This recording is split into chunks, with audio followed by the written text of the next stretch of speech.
నమస్తే, welcome to Sneha TV special discussion. దళిత ఉద్యమ నేత, బహుజన ఉద్యమ నేత, అణగారిన ప్రజల కోసం అల్పెరగని పోరాటం చేసిన నేత ఉప్పు మావులూరి సాంబశివరావు గురించి చర్చించడానికి, చర్చలో పాల్గొనడానికి మనతో పాటు ఎర్రా జాన్ సార్, సీనియర్ జర్నలిస్ట్ మనతో పాటు ఉన్నారు. సార్ నమస్తే సార్.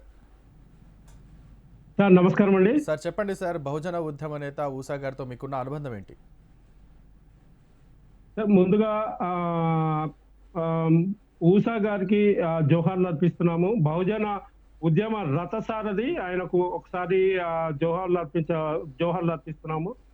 అయితే ఊసాను తక్కువగా మహానతుడిగా మాత్రం ఖచ్చితంగా నేను గుర్తిస్తాను. నాకు ఊసా గారితో కొంతకాలమే పరిచయం, స్నేహం ఉన్నప్పటికీ గత కొంతకాలంగా నేను ఆయనతో పాటు ఉద్యమాల్లో దూరం ఉన్నప్పటికీ ఊసా గారు మహోన్నతమైన నాయకుడు.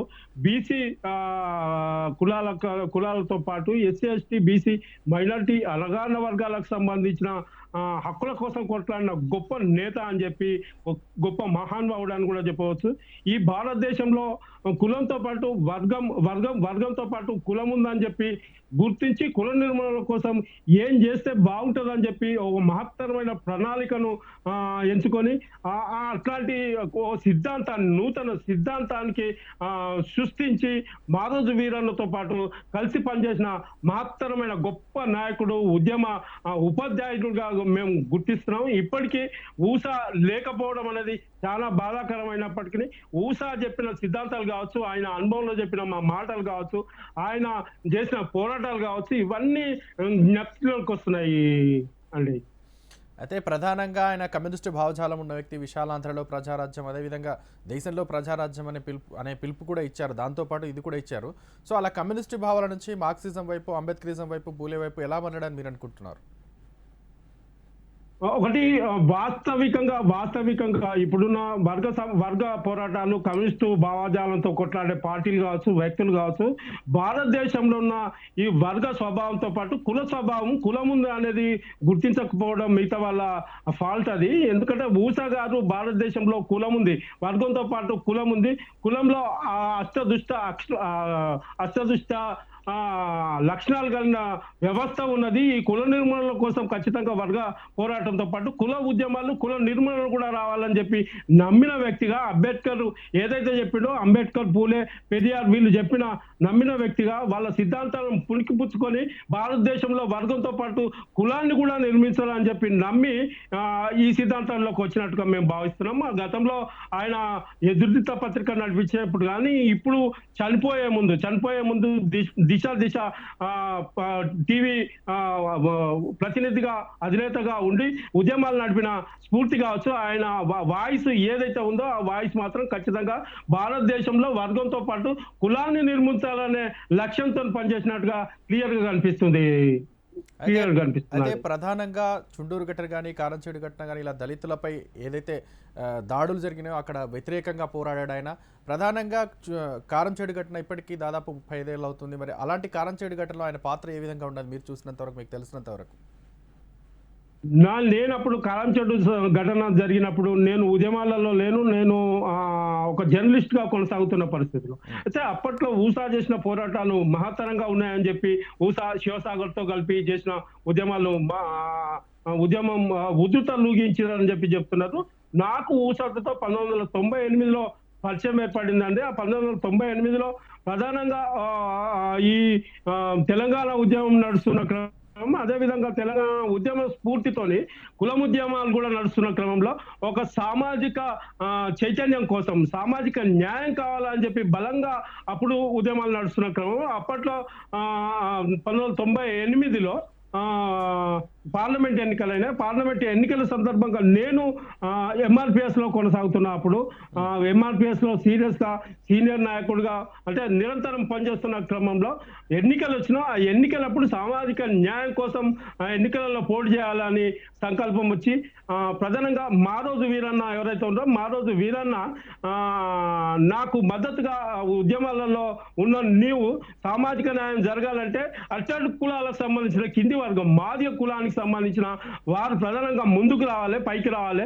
అంటే ఈ దేశ ఆర్థిక వ్యవస్థలో, ఈ కుల వ్యవస్థలో అట్టడుగున నిచ్చెన మెట్ల కుల వ్యవస్థలో ఏదైతే మాదిగ కులం ఉందో, ఆ మాదిగ కులానికి సంబంధించిన మీరు అంటే అసమానతలో అణచివేతలకు గురవుతున్న మీరు ప్రజాప్రతినిధులు కావాలి. మీరు పోటీ చేస్తే మేము సపోర్ట్ చేస్తామని చెప్పి ఆ రోజు మారోజు వీరన్న అన్న క్రమంలో వాళ్ళు మద్దతు ఇచ్చిన క్రమంలో ఊసా లాంటి మేధావులు కూడా, ఊసా శివసాగర్ లాంటి మేధావులు కూడా నాకు సపోర్ట్ చేసి 1988లో నేను ఎంపీకి మిర్యాలగూడ ఎంపీకి పార్లమెంట్ చేసినప్పుడు నా సహకారం చేసిన. అప్పుడు నేను జర్నలిస్ట్గా ఉండి కుల ఉద్యమం MRPS లో పనిచేస్తున్న క్రమంలో నాకు సామాజిక న్యాయం కావాలి, ఈ దేశంలో సామాజిక న్యాయం జరగాలి అంటే కులాల అసమానతలు మొత్తం పోవాలి, వర్గ అసమానతలు పోవాలంటే ఇక అట్టడుగునకున్న మాదిగ కులం ఏదైతే ఉందో మాదిగ కులం రాజ్యాధికారంలోకి రావాలని కాన్సెప్ట్ తోని మాకు రాజకీయంగా గురువైన ఊసా కానీ, లేకపోతే అదేవిధంగా మారోజు వీరన్న కానీ, కంచాయిలయ్య గారు కానీ, శివసాగర్ కానీ వీళ్ళంతా రాజకీయ గురువులు నాకు. అయినప్పటికీ వాళ్ళు చెప్పిన సిద్ధాంతాన్ని పులుకుపుచ్చుకొని నేను ఈ దేశంలో తెలంగాణ రావాలి, తెలంగాణ దళిత బహుజనులకు రావాలి, అదేవిధంగా తెలంగాణలో మాదిగలు ప్రధానంగా అట్టడుగు అణచివేత కులం ఏదైతే ఉందో మాదిగలు రాజ్యాధికారంలోకి రావాలంటే మాదిగలు ఎన్నికలలో పోటీ చేయాలి, మాదిగలను గెలిపించాలని చెప్పి కాన్సెప్ట్ తో నేను పోటీ చేసిన క్రమంలో ఊసా గారు, శివసాగర్ గారు, మారోజు వీరన్న గారు, అదేవిధంగా వీళ్ళంతా నాకు సపోర్ట్ చేసినట్టు. అప్పటి నుంచి నాకు ఊసా గారు పరిచయం అండి. అంటే ప్రధానంగా అంటే కుల వ్యవస్థ పోవాలని ప్రధానంగా ఆయన పోరాడాడు. కానీ ఇప్పుడున్న పరిస్థితులలో కమ్యూనిజం, అంబేద్కరిజం, మార్క్సిజం ఇవన్నీ కలిపి అంటే బహుజన రాజ్యాధికారం దిశగా అడుగులు వేయాల్సిన పరిస్థితులు ఇప్పుడు ఉన్నాయంటారా? ఖచ్చితంగా ఒకటి మనం గుర్తించుకోవాల్సి ఏంటంటే ఊసా గారి సిద్ధాంతము వెలుగులోనే అంటే మారోజు వీరన్న సిద్ధాంత వెలుగులోనే మేము అనుకుంటున్నాం ఇప్పుడు తెలంగాణ వచ్చిందేమో అని అనుకుంటాం. ఎందుకంటే వర్గ సంఘాలతో పాటు కుల సంఘాలు కూడా చైతన్యవంతమై తెలంగాణకు కొట్లాడిన క్రమం ఉంది. మీరు చూడొచ్చు సకల జనుల సమ్మె అప్పుడు ప్రతి కులం రోడ్డు మీదకి వచ్చి కొట్లాడిన క్రమం అది మారోజు వీరన్న సిద్ధాంతం. ఆ రోజు వీరన్న సిద్ధాంతం వెలుగులోనే తెలంగాణ వచ్చిందని భావిస్తున్నాం. అదేవిధంగా తెలంగాణ అట్టడుగు కులాలకు రావాలని చెప్పి కోరుకున్న వ్యక్తి మారోజు వీరన్న, అదేవిధంగా ఊసా. అయితే దీనికి సంబంధించి మాత్రం ఖచ్చితంగా మారోజు వీరన్న ఇప్పుడు లేకపోయినా, అదేవిధంగా ఊసా లేకపోయినా వాళ్ళు చెప్పిన సిద్ధాంతం ఏదైతే ఉందో ఆ సిద్ధాంత వెలుగులోనే ఇప్పటి వరకు ప్రజల్లో చైతన్యం ఉంది, కులాల్లో చైతన్యం ఉంది. ఆ కులాలు ఖచ్చితంగా ఏకమైతే అంటే SC ST BC మైనారిటీ కులాలతో పాటు వర్గాలుగా ఏకమై ఈ మొత్తం 85% ప్రజలు ఎవరైతే ఉన్నారో వీళ్ళంతా ఏకమైతే ఖచ్చితంగా కింది కులాలకు, అట్టడుగు కులాలకు రాజ్యాధికారం వస్తామని చెప్పి భావించే సిద్ధాంతాన్ని నేను కూడా నమ్ముతున్నాను. ఖచ్చితంగా ఈ రోజు మనకు ఊసా లేకపోవచ్చు, ఈ రోజు మనకు మారోజు వీరన్న లేకపోవచ్చు, కానీ మారోజు వీరన్న చేసిన పోరాటం కావచ్చు, లేకపోతే ఊసా చేసిన పోరాటం కావచ్చు, వీళ్ళు చేసిన పోరాటాలు మాకు ఆదర్శంగా ఉంటాయి, వెలుగుబాటగా నడుస్తాయి. ఖచ్చితంగా వాళ్ళు చెప్పిన సిద్ధాంతం ఏదైతే ఉందో మనం ఎంతో మంది ఊసా గారు క్లియర్ గా చిన్న సిద్ధాంతం చెప్పేవాడు మాకు. అప్పుడు ఆయనతో కలిసి పనిచేస్తున్న క్రమంలో మనం ఎంతమందివో మనకు అంత వాటా, మనకు రాజ్యాధికారం కావాలనుకున్నప్పుడు మనం ఎంతమందివో మనకంత వాటా. ఆ వాటా ప్రకారం చూసుకుంటే ఖచ్చితంగా చట్టసభల్లో మనం ఖచ్చితంగా మెజారిటీగా ఉంటాం కదా, మనకు రాజ్యాధికారం వచ్చినట్టే కదా. మనం ఎంతమందివో మనకంత వాటా, మన ఓట్లెన్నో మనకు అన్ని సీట్లు కావాలి. ఏ కులం జనాభా ఎంతమంది అవుతున్నారో మిగతా రాజకీయ పార్టీ అన్ని సీట్లు ఇవ్వాలని చెప్పి కొట్లాడిన వ్యక్తి. మరి ఇట్లా కొట్లాడినప్పుడు ఖచ్చితంగా ఈ సిద్ధాంతం ప్రజల్లోకి అట్టడుగు వర్గాల్లోకి పోతే ఖచ్చితంగా చైతన్యం వస్తుంది. ఈ రోజు రాజకీయ పార్టీలు కావచ్చు, కాంగ్రెస్ కావచ్చు, లేదా TRS కావచ్చు, లేక బీజేపీ కావచ్చు, దళితులకు కులాలకు ప్రియారిటీ ఇస్తున్నాయి. అంటే ఈ పోరాటాల చైతన్యం కాదంటారా? ఖచ్చితంగా ఈ పోరాటాల చైతన్యమే. అందుకని మేము అంటున్నామంటే ఖచ్చితంగా ఈ దళిత వర్గ కుల ఉద్యమాలు ఎవరైతే ఉన్నాయో ఈ వర్గ కుల ఉద్యమంతో భారతదేశంలో దళితులకు రాజ్యాధికారం వస్తుందని చెప్పి ప్రధానంగా బాగా నమ్మే వ్యక్తులంగా భావిస్తున్నాం. అయితే ప్రధానంగా సామాజిక ఆంధ్ర మహాసభలో ఆయన కోఆర్డినేటర్గా కూడా వ్యవహరించాడు. అదేవిధంగా ప్రత్యేకించి ఆయన మొట్టమొదటిసారిగా సామాజిక తెలంగాణ అంశాన్ని అంటే గొంతెత్తి చాటాడు. ఆయన ఆంధ్రవాడు అయినప్పటికీ సామాజిక తెలంగాణ అంశం ప్రధానమైనదని గొంతెత్తి చెప్పడం జరిగింది. అలాంటి గుంటూరు జిల్లాకు సంబంధించిన వ్యక్తి మాకు ముందుగానే తెలుసు. అయినప్పటికీ ఆయన తెలంగాణ ఉద్యమాన్ని ప్రధానంగా పుణికిపుచ్చుకొని తెలంగాణ ఉద్యమం వెనుకాల ఖచ్చితంగా మాలాంటి పోరాటం చేసే సామాజిక నాయకులకు ఆయన చేదోడుగా వాదోడుగా ఉండడం. అయితే తెలంగాణ ఖచ్చితంగా అసమానతలు ఉన్నప్పుడు ఖచ్చితంగా వేర్పడాల్సిందే, తెలంగాణ కావాల్సిందే అని చెప్పి తెలంగాణ ఉద్యమాన్ని బాగా బలంగా బలపరిచిన వ్యక్తిగా ఊసా మేము గుర్తిస్తాం. ఖచ్చితంగా తెలంగాణ వాదులమైనప్పటికీ ఊసా ఆంధ్ర అయినప్పటికీ ఊసాను మేము అట్లా ఆంధ్ర ప్రాంతం వాడిగా చూడలేదు. తెలంగాణ బాగోగులు చూసే వ్యక్తిగా, తెలంగాణ వ్యక్తిగానే మేము ఊసాను చూడడం జరిగిందండి అప్పట్లో. అంటే ప్రధానంగా అంబేద్కర్ ఆశించిన ఫలాలు కానీ ఇప్పుడున్న అంటే ఊసా ఏదైతే ఆశయ సాధన కోసం మనం ఏం చేస్తే బాగుంటుందని మీరు అనుకుంటున్నారు? ఒకటి, అంబేద్కర్ ఏదైతే ఆశించిండో, అంబేద్కర్ ఆశించింది ఈ భారతదేశంలో కులం పోవాలి, కుల నిర్మూలన జరగాలి అనేది ఏదైతే ఆశించిండో దాన్ని బాగా స్టడీ చేసిన వ్యక్తి, మహోన్నతమైన వ్యక్తి ఊసా అంబశివరావు. ఇంకొక మాటలు చెప్పాలి, ఉద్యమాల ఉపాధ్యాయుడు అని చెప్పి బిరుదు ఎట్లయితే వచ్చిందో నిజంగా దానికి ఆయన షూటబుల్ క్యాండిడేట్, ఊసా షూటబుల్ క్యాండిడేట్. ఖచ్చితంగా ఈ భారతదేశంలో అంటే దళిత వర్గాలకు, కింది కులాలకు అధికారం రావాలన్నా, వాళ్ళు బాగుపడాలన్నా, అన్ని రంగాల్లో వాళ్ళు అభివృద్ధి చెందాలన్నా ఖచ్చితంగా ఈ అంబేద్కర్ సిద్ధాంతం మీద ఉందో, అంబేద్కర్ పూలే సిద్ధాంతం, వీటి ద్వారానే వస్తాయని చెప్పి బలంగా నమ్ముతున్నాం. దాన్ని ప్రధానంగా ముందుకు తీసుకుపోయింది ఊసా అని కూడా బాగా బలంగా మేము నమ్ముతున్నాం. ఊసా ఈ రోజు లేకపోయినప్పటికీ ఊసా నాటిన విత్తనాలు కావచ్చు, ఊసా చెప్పిన రాజకీయాలు కావచ్చు, ఊసా చెప్పిన రాజకీయ సిద్ధాంతాలు కావచ్చు, ఇవన్నీ చాలా మందిలో నాటకపోయినాయి. ఈ రోజు అనేక కుల సంఘాలు ఉదాహరణకు చెప్పుకున్నప్పుడు మాదిగ దండోరా కావచ్చు, అదేవిధంగా లంబాడి సంఘం కావచ్చు, అదేవిధంగా ఎరకల సంఘం కావచ్చు, అదేవిధంగా మోకుదెబ్బ కావచ్చు, గౌడ సంఘం కావచ్చు, ఈ కులాలకు సంబంధించిన ప్రజాప్రతినిధులు అంటే ప్రతినిధులు ఎవరైతే ఉందో, ఆ కుల నాయకులు ఎవరైతే ఉందో ఈ రాజకీయ చైతన్యం కలిగి ఉన్నారంటే ఊసా లాంటి క్రమశిక్షణ గల ఉపాధ్యాయమే అని చెప్పి నేను చెప్పుకోవచ్చు. ఒక కోడి పిల్లలను ఎట్లయితే కాపాడుతో ఆ విధంగా కాపాడి వాళ్ళకి సిద్ధాంతాలు నేర్పి అలా కమ్యూనిటీతో పాటు రాజ్యాధికారం కోసం కొట్టాడమని చెప్పిన గొప్ప వ్యక్తిగా ఊసాను మేము భావిస్తామండి. అంటే ఆయన విద్యార్థి దశ నుంచి అలుపెరుగని పోరాటం చేస్తున్నాడు అణగారిన ప్రజల కోసం. మరి అలాంటి వ్యక్తి అంటే ఇప్పుడు ఏదైతే అంటే కమ్యూనిస్టులు కానీ, ఇందాక మనం చర్చించినట్టుగా కమ్యూనిస్టులు కానీ, అంబేద్కరిస్టులు కానీ, అదేవిధంగా ఏదైతే మార్క్సిస్టులు కానీ వీళ్ళంతా కలిసిపోయే అవకాశం ఇప్పుడు ఏమైనా కనపడుతుందా? అంటే కమ్యూనిస్టులు కలుపుకపోయే ఆ భావజాలం ఏమైనా కనపడుతుందా ప్రస్తుత పరిస్థితిలో?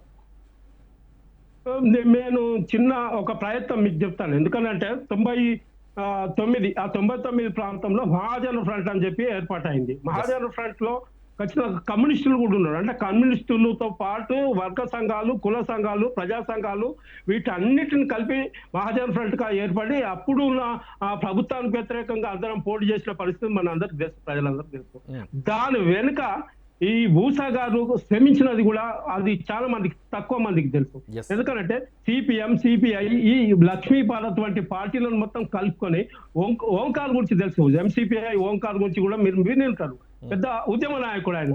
వీళ్ళందరినీ ఒక వేదిక మీదకి తీసుకొచ్చి దాంట్లో ప్రధానంగా ఊసా పాత్ర చాలా గొప్పదండి. ఊసా పాత్రనే ప్రధానమైంది కూడా భావించవచ్చు. దాంతో పాటు మిగతా కుల సంఘాలకు సంబంధించిన ప్రతి ఒక్కరిని, అంటే లంబాడి సంఘం, ఎరకల సంఘం, సాకల సంఘం, ఇట్లా ఈ కులాల సంఘాలకు సంబంధించిన వీళ్ళందరినీ ఇంకొక వేదిక మీదకి తీసుకొచ్చి దళిత బహుజన మహాసభగా ఏర్పాటు చేసిన గొప్ప వ్యక్తి. వీళ్ళందరినీ కలిపి ఒక యూనిట్ గా ఈ అణగారిన కులాల ఐక్యదండ మహాజన ఫ్రంట్ గా పోటీ చేసిన పరిస్థితులు కూడా మనం చూసినాం. దీని వెనుక అంటే ఖచ్చితంగా ఊసా సిద్ధాంతం ఏది అవుతుందో, ఊసా సిద్ధాంతం చాలా గొప్పది. ఖచ్చితంగా ఒక అంటే దళితులకు, ఎస్సీ ఎస్టీ బీసీ మైనార్టీలకు అధికారం రావాలనుకుంటే ఖచ్చితంగా ఎస్సీ ఎస్టీ బీసీ మైనార్టీలు తమ అస్తిత్వం కోసం కొట్లాడుతూనే మిగతా అంతా ఐక్యంగా యూనిట్ గా ఉండి ఈ రాజ్యం మీద కావచ్చు, అప్పర్ క్యాస్ట్ అంటే అప్పర్ క్యాస్ట్ భావజాలం మీద పోరాటం చేయాలని చెప్పి బాగా నమ్మిన వ్యక్తి, అంబేద్కర్ సిద్ధాంతాలను నమ్మిన వ్యక్తి. అందుకనే మేము ఒక ప్రయోగం అది, ఆ ప్రయోగం వెనుక ఊసా ఉన్నాడు. దాని వెనుక ఖచ్చితంగా రిజల్ట్ కూడా వచ్చిన పరిస్థితి అప్పట్లో 1999 మనం చూసుంటాం. ఖచ్చితంగా బ్రహ్మాండమైన రిజల్ట్ వచ్చింది, ఓట్ బ్యాంక్ కూడా వచ్చింది, అది మనకు తెలుసు. దాని తర్వాత రీసెంట్లీ మొన్న మా ఎన్నికలలో కూడా మనం వినుంటాం. బిఎల్ఎఫ్ వెనుక మాక్సిమం కమ్యూనిస్టులను మొత్తం ఒక వేదిక మీదకి తీసుకొచ్చిన వ్యక్తి ఊసా గారు. దాంట్లో బిఎల్ఎఫ్ లో కూడా ఊసా గారు ఉన్నారు. ఆ సంగతి కూడా మనం గుర్తు చేసుకోవాలి.